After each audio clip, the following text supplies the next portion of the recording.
the power that I like to talk about is the power that you step in your authenticity when you walk into that room, and then they know you as well. You brought me in the room for a reason. Then I need you to address me as a person who brings value. And so the work that I'm most proud of is that I survived. Sorry, I love that. Welcome to Spotlight Voices. My name's Natalia Nicholson. I'm your host, and I'm pretty much coming to you every day right now with our amazing keynote speakers at the top 100 most powerful Black Women Summit. We're going to be coming to you live from our studio in New York, or not our studio, Irie Jam FM, who's our media partner, every single day, 20 masterclasses a day for International Women's Month from the 23rd of March to the 27th of March. And right now, what we're doing is we are meeting our amazing keynote speakers. We have got an array of brilliant Black female entrepreneurs coming to speak, to teach you to get rid of those roadblocks, any of the problems that you're having, an array of topics. And today I have got here with me the beautiful, the wonderful Lettie Ar-Rahmaan. And we are laughing because she told me how to pronounce her name. And she said, just remember, all right, man. And that's when the Jamaican came back out at me. And I thought, okay, I can do that. I love that word of association. But Lettie, please do introduce yourself to our audience and let them know your name and who you are. Thank you, Natalia. It is just a pleasure just to have a chance to chat with you. So I am Lettie Ar-Rahmaan. So my government name is Willetta, so just in case anybody looking for me, but that's how that goes. I am a retired IBMer of 32 years. And so now I've came out of retirement because I have been pulled back in to help guide others and navigate them through spaces where I can use my influence and my relationships to help them in a space of technology. So Absolutely love it. So my first question I always like to kick off with, Lettie, is when people hear your name, what do you want them to associate it with? So when you hear my name, one, please associate it with technology. Actually, a relationship builder. That's exactly what I do. I love to connect people, and that's one of the things that I've done. That is, one of my colleagues said that is my superpower. I know I don't meet strangers. Ooh, I love it. I love it. I love it. I love it. What would you say? What is the work that you're most proud of? The work that I'm most proud of, I would say, just thinking through it, because I've had a long career of working in two male-dominated fields. And so the work that I'm most proud of is that I survived. Sorry, I love that. So for those who if you end up doing any research and Google searching me, you're gonna find out I'm an ordained clergy and I was full-time tech and I'm retired. And guess what? I survived both. Okay. I absolutely love that. And I think there's a lot of survivors that's going to be listening to this. So please do put in the comments what you have also had to survive. Because I think as Black women on that one, we are definitely there without a shadow of a doubt. And Lettie, what would you say the moment was that really shaped you, the woman you are today and the leader that you have become? So I think the moment really became more clearer to me is when I was going through breast cancer. That was in 2016, 10 years ago. And so from that point there, I kind of took a different direction. And that direction was get you some rest. And now let's move forward and start climbing this ladder the way that you want to do it, and what's natural to you and not what's natural to somebody else. Yeah, I get that. That's really powerful as well. And what would you say the difference is for you between influence and power? So influence is someone that's going to be in a room. And I always say, you're in a room and you hear something and you'll bring my name up. Power I can look at it two different ways. One, but the power that I like to talk about is the power that you step in your authenticity when you walk into that room, and then they know you as well. Oh, I absolutely love that. I really do. Because obviously the name of the summit is, top 100 most powerful Black women summit. And power can mean many different things to many people. Right. And there's a big difference between power and influence. Yes. Okay. And it leads me on nicely to my next question. Like, what does ownership mean to you? Oh, ownership. I will pull it for me, is more of like accountability. It's in my space. This is in my space. I own it, but I am going to be accountable to it because I own it. Now, I'm not talking about owning everything around me, but what I know that I can work in within my space, that's in my sphere. That's exactly what ownership is to me. Yeah. And I love that as well. Ownership does come from what you can control from within. When we think of ownership, we do think about like a house, mortgage, cars. We don't really think about ourselves. So I love the way that you've even made me check that. I always think of ownership as goods or something tangible, but you're right. Nobody owns me. And Right. ownership, is accountability, and it's going to start from within. So that's really powerful. Lettie, especially coming from a tech background, what narrative about Black women are you committed to changing through your work? Well, one of the things is I'm committed to doing is definitely helping us to integrate more rest into our workday. One of the things that I found out, even with, going through breast cancer, is that we are very much overworked and we don't speak up when we need that rest. So we lack the ability to integrate that rest in everything that we do. And that's one of the things that I want to talk about and be more intentional about.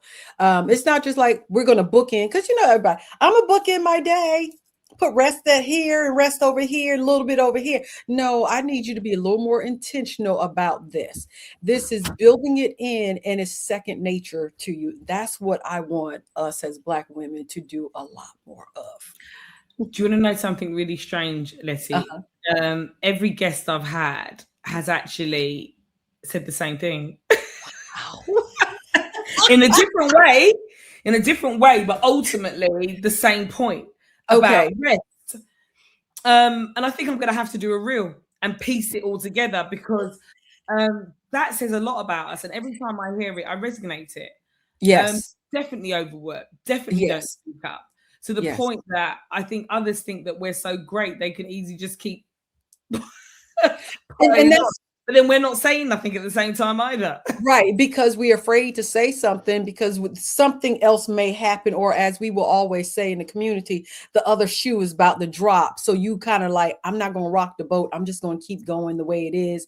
Yeah, I'm working. Yeah, I'm overworked. Yeah, I'm stressed. Yeah, but it's time for us to, for real, take a break. There's an element for a lot of Black women. It's come up a lot on this podcast of also feeling you've got to carry the weight. Feeling like, you know what, my shoulders are broad enough, so I'll just do it. We're so intent on making other people happy, it's easy to forget about ourselves. I totally get that one. This question, I'm actually looking forward to your answer on this one, because I think coming from tech and corporate, you've got more insight to this maybe than someone else with a different background. What do you think Black women deserve more of in rooms that make decisions, and why? What do we need more in rooms? The first thing we need people to value us in these rooms, value our opinions, value the skill, the decision making, and the gut feeling that we bring into these rooms. Don't just put us in the room as a token. Oh, we got somebody. No. I'm showing up my full self. I want my full self to show. I don't want to shrink. I don't want to minimize. I don't want to do any of that. And I don't want to code switch when I'm in the room. Let me be me. Okay. And that's even in corporate, as long as I've been in, it's like, oh, okay, you're here, but you have nothing to contribute because everybody else is talking around you and they're talking about everything else except for what needs to be there. So that's one of the things.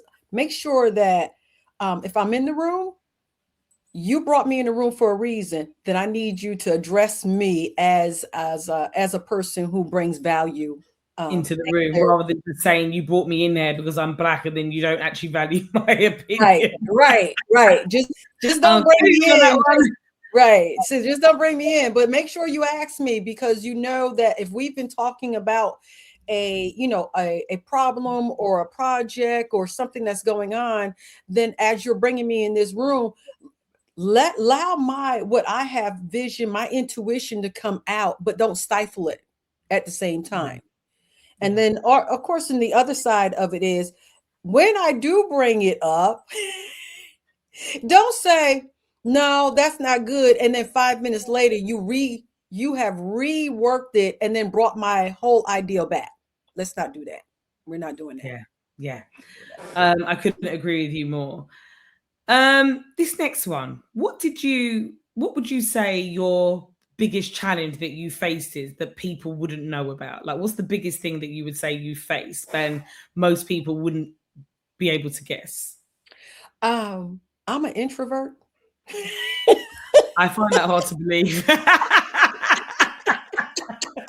I know, but I've learned to be an extrovert because I had to in spaces. But the thing is that I will blend in the background and won't say much. I definitely would do that. And people were like, no, that can't be. Yes, it can be, because once I do what I need to do, I'll dash. And I'm like, I've done enough with people and I'm good. So now it's like, no, we are going to work through this. And then walk through those rooms. So showing up, not only my authentic self, but just showing up and not being afraid to show up and using my voice. And that's one of the things that people didn't realize, that, oh, I don't have anything to say. You have plenty to say. You want me to turn the recorder on? What? You want me to record a message? Oh, video? Oh, then you freeze. So that is part of me. I remember those days. The sweat bubbles on my nose, my heart be racing and pumping. So I will definitely freeze and be like, I don't know what to write. I don't know what to say. And that has kind of challenged me in the last few years. So now I'm just getting to a point where you have a lot to offer. Let's go. Stop playing. I love that. And I love that honesty. If anybody that's listening to this, don't think that, being on camera and speaking, that it just comes and boom, you just come out polished. You start in a place. I totally resonate with you on that. When I think about the first time I wanted to speak, I remember going up with this microphone. It was in a classroom. And then I was thinking to myself, why do you want to do this? And I remember I couldn't catch my breath. Yeah, you thought that I literally just done a 100-meter run and I was just standing still. I couldn't control my voice and my emotions, so I totally get where you're coming from. And you're right, people find it very hard to believe, as we are now. Right. Being so vocal and outspoken is just like, you can't, people cannot imagine that version of you. But it has been a joy now doing that. So like I said, I pastored and I was in tech. So I did both of them. But the thing is that how do I get that voice out so that people will really pay attention to what I have to say? Get it. Next question. What boundary, standard, or non-negotiable changed everything for you? Is that because I retired? Well, that probably did change everything for you. That changed a lot. To be fair. But one of the, for that, I'm settled. There are areas in the country that I do not want to move to. There are areas of places that I don't want to work with and work within, because of the fact that those were those areas that were not, were great for me. So one of the boundaries is that I cannot work with people. Make sure that everybody hear this. I cannot work with people who continually to negate my feelings and negate the work that I do or minimize it. That's one of the things that I had to learn early on in my career. And from that point, it propelled me to be like, I'm going to show you better than I can tell you. Love that. Absolutely love that. And Lettie, if a brilliant Black woman is building her platform or her business right now, Mhm. what is the first move you would tell her to do? The first move I would tell her to do is sit down for a minute while you're building, build in your rest period. Integrate rest within everything that you're doing, because what happens is that we will sit, and like I'm sitting here, like you're sitting there, we will sit at this desk, look at this computer, and may be here for 12 hours straight and forget, oh, I need to eat, Yeah, or I've done that. I need to, or I need to just grab something to drink. Oh, I can't because mm-mm. I want you to build in the rest that you need throughout the course of the day, so that when that time comes, you are good. You have your breakfast. You, like I said, you might have had your breakfast, your lunch, your dinner, a couple of snacks. However, but do you have that time where you have stepped away so that you can re-energize yourself just as much? Yeah. So Rest is a big thing as well, but it really is. I also believe in pausing, and pausing is rest as well. yes. Sometimes you've got to sit and marinate on something. The making rash decisions and rushing as often was led me into trouble, if you want me to be honest with you. Yeah, I was about to Uh, go down that trouble road today, so we're not going to do that. yeah, sometimes you just need to take a minute and just pause, just rest. And it's that expression, it will look very different tomorrow. Get a Yes. good night's sleep. And it's the Mhm. truth. Sometimes the worst thing can be happening to you, and by having a good night's rest, the next day you can put it into perspective, because Yes. rest resets you and gives you focus. So I absolutely love that, and I need to start taking a lot of the advice that you're giving. Just to let you know, I feel like you're talking directly to me. Just to let you know. So what is the one strategy that you use that consistently creates results for you when your motivation is low?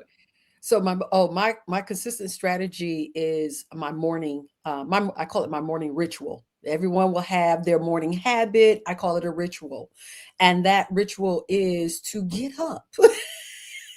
Get up, and then making sure that I spend time in writing, reading, and reflecting. That's for my morning. And then in the evening, I want to do some reflection throughout the course of the day. What has happened? What worked for me that day? Um, what area of my life for that day that I want more of, and or want less of? Those are the two things I ask Mm, myself. And once I do that, I was like, okay, then I know how to go build in more of that, instead of yeah, sitting and looking at, like I said, looking at the screen all day long. How I'm going to build in my fun, because you have to yeah. have fun. You have to have fun. You do. You do. Else, otherwise, it's just like, what is actually the point of life? It's true. Because you know what? Tomorrow is not promised to no man. My dad always used to say that. Tomorrow is promised to no one. Right. So you have to be able to have fun. Yes. And what is the biggest misconception people have about your success at your level, Oh especially my. being retired? Oh no. Well, being retired, they think that, oh, you have made first thing they'll think, oh, you made a lot of money and you get. Mm-mm, mm-mm. I kind of started a little late. So when you start a little late, you're playing catch up. But one of the things that they think that I know, I shouldn't have to go educate myself anymore. When you get to this point, they're thinking that's all you do. You've done everything. You don't need to educate yourself or build anything else. And I was like, I may not need to educate my extent to a newer degree, but I do want to educate myself to still be marketable and have Mm, skills, because technology changes.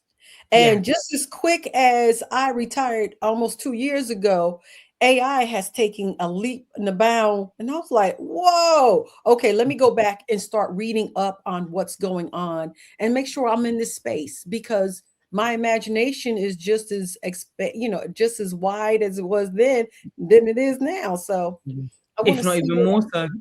Yes. And Yeah. so that's one of the areas, is just making sure that we do that portion of continue to stay educated, Even if it's like nothing but a 40-minute or 1 hour, 40-minute class, something that would just kind of get the gears rolling again.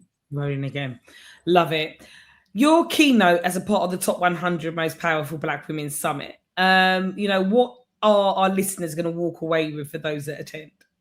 So I am going to talk to women who are leading while tired. Come on, Yeah. everybody, You were leading talking while to me tired. then. Yeah. and one of the pieces is what we will not say out loud. Because as I keep talking about integrating rest, what is it that you won't say out loud because you don't want to have that rest, or you want to have the rest, but you won't say why you need the rest. And you feel that that if you do say it out loud, everything will change. Yeah. Everything. Yeah. I absolutely love it. Lettie, it's been an absolute pleasure speaking to you today. So we're going to end up on what I call the quick fire round. Okay. So I'm going to say a sentence and then you're going to finish it. Okay. Okay. Yep. We're going to have some fun. Don't overthink it. So finish this sentence. My power increases when I sleep. You know what's funny? Quite a lot of women have said that, just to let you know. So I think you're going to be getting a lot of people's attention, just to let you know. Yes. Next question. One belief Black women must release to rise faster is? One thing we must release to rise faster. One belief. Must release. A closed mindset. Yeah, I love that. Got to be open. Mm-hmm. The one thing I want Black women to remember about their voice is? Use it to the fullest. Amen. Preacher sister. And lastly, not so much a quick fire round, but where can people connect with you, Lettie? Where can they find you, and what have you got installed for 2026? Well, you can find me in two spots. I am on LinkedIn. I am Willetta A. I think that's what my because I don't remember half the time. And then and then you could also find me on IG. I believe I'm Rev Lettie A or Rev Lettie 1 and 2. I'm over there. You'll find me. And one of the things that I have in store for 2026 is that I am working on my intentional balancing life intentionally. That's what I've been working on for 2026. So this is where that intentional rest comes from, that intentional speaking come from, that intentional writing is coming from, that intentional study, and bringing it all to the forefront, because right now, my goal is get from the background of retirement and come to the forefront to let everybody know, retirement is great. However, when you still have a lot of things that you want to do, don't sit back there. Come to the front. Absolutely love it. Lettie, that was an absolute pleasure. Everybody, please get your tickets for the summit. QR code is above my head. If you want to hear more from Lettie about resting, about rejuvenating, about being able to do all the things you want to do, she's got some bombshells for you. So please make sure you check the program out. You look up where she's at the schedule. She's going to be a keynote speaker. So she'll be streaming live to us in the studio in New York. We're going to have an absolute blast, absolute fun. And please do make sure you look her up, you tag her, you follow her. We are building a platform, and it's all about helping one another rise up. It's all about giving us visibility. It's all about allowing us who have had a journey, had the experience, give our knowledge to you to be able to rise you up. So we look forward to seeing you at the summit. And Lettie, thank you so much for blessing the stage today. And I'm really I think we're going to have a blast when we're streaming together. Yeah, definitely. Take care, Lettie, and thank you very much. Thank you. You too. Bye-bye.